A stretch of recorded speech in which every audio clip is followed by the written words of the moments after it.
So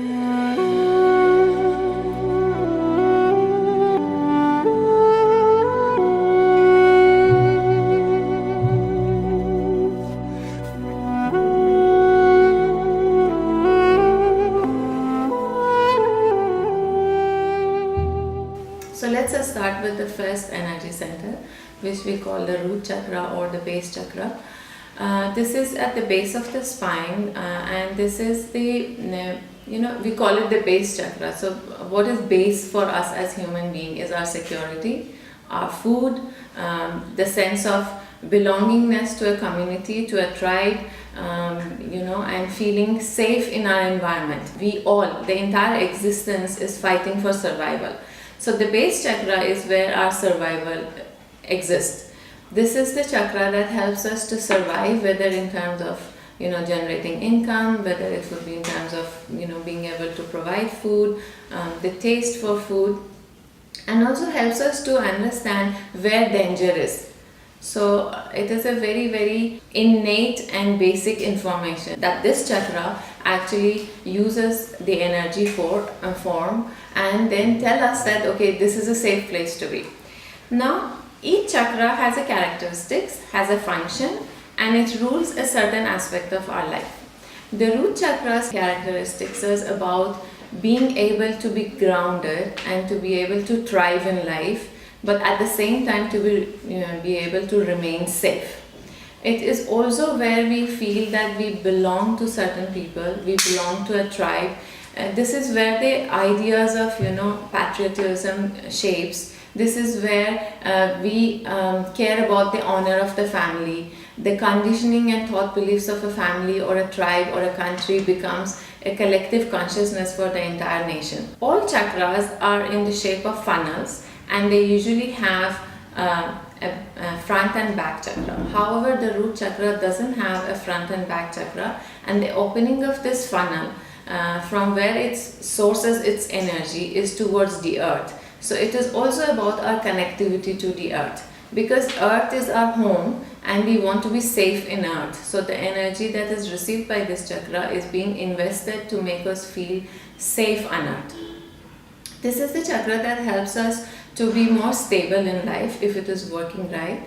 And each chakra has a color that signifies something. Red usually is the color of passion, the color of being aggressive, the color of anger. We associate all of that with the color red. And also the color red is a very powerful color that helps us to be more centered. And also whenever we are in a situation which is difficult, either we fight it or we flight. If we want to fight it, we have to use anger, or we have to use some technique that will help us safe and grounded.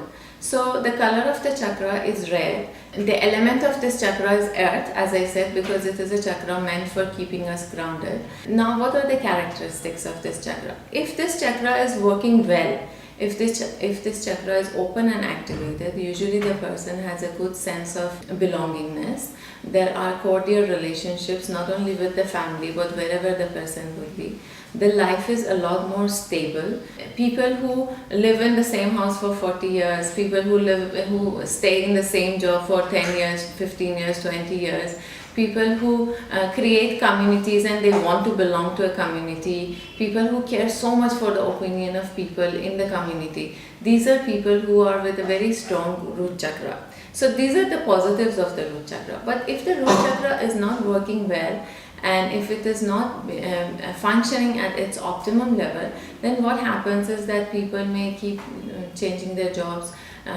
People with a weak root chakra will have problem being connected to a place. They may even shift countries, like myself. I have shifted so many countries, and then they will have no sense of belongingness wherever they go. There are a lot of people who say, yeah, I am married, I am in a relationship, but I am not very happy with it. I don't feel safe in my relationship. I can't trust people. So these are the signs of the root chakra not being functional, or if it is functional, there's some blocks. Now, what are the blocks and how we can overcome these blocks? That obviously our body, our environment is trying to only tell us that there's something not happening right at the soul level. So if I'm a person who is not happy in my relationship, the universe is just trying to tell me that there's something about me that needs to change. So now with the root chakra, if I feel ungrounded, if I feel either too possessive about my people or I'm too detached about my people, it means the universe is trying to tell me that there is a balance that needs to be brought into the picture, and there is a problem with perhaps the root chakra. The root chakra also governs a part of our body, some parts of our body, basically the legs, the rectum, the lower abdominal, the joints, the skeletal system. They all are governed by the root chakra. So if as a therapist someone comes to me who has a joint problem or has problem in the knees, or has problem walking, or some kind of a issue with the lower abdomen and the legs, I realize, as a therapist, I would know that there is a problem which is either because of the conditioning of the person, or because the person feels abundant, and because the person feels that all is not one in its environment. This chakra is about unity. This chakra is about feeling that everyone can be trusted. So people with trust issues, people with rigidity, people with a lot of being possessive or being too conditioned to believe a certain way because the society believes in that, they will usually form certain illnesses and diseases which are in the legs or in the lower abdomen area, and of course the root chakra is responsible.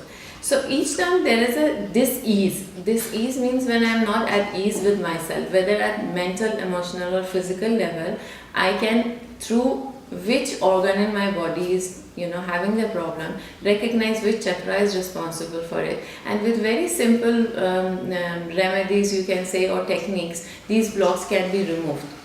And one of the very interesting observations made by a lot of therapists about how the collective consciousness can affect that every individual's well-being is that in 1930s in the US, the entire nation went into a shock. Now economy and money is our survival, so it means it is governed by the root chakra. And within a few months, the epidemic of polio hit America, which means the entire nation, if we want to look at it as a thought belief system and how did it affect the entire nation, is that the entire nation got crippled because of the economy. The skeleton of economy had crashed, and so was the same thing that happened in every individual who fell prey into the epidemic of polio. So much so that they also chose a president who was crippled by polio.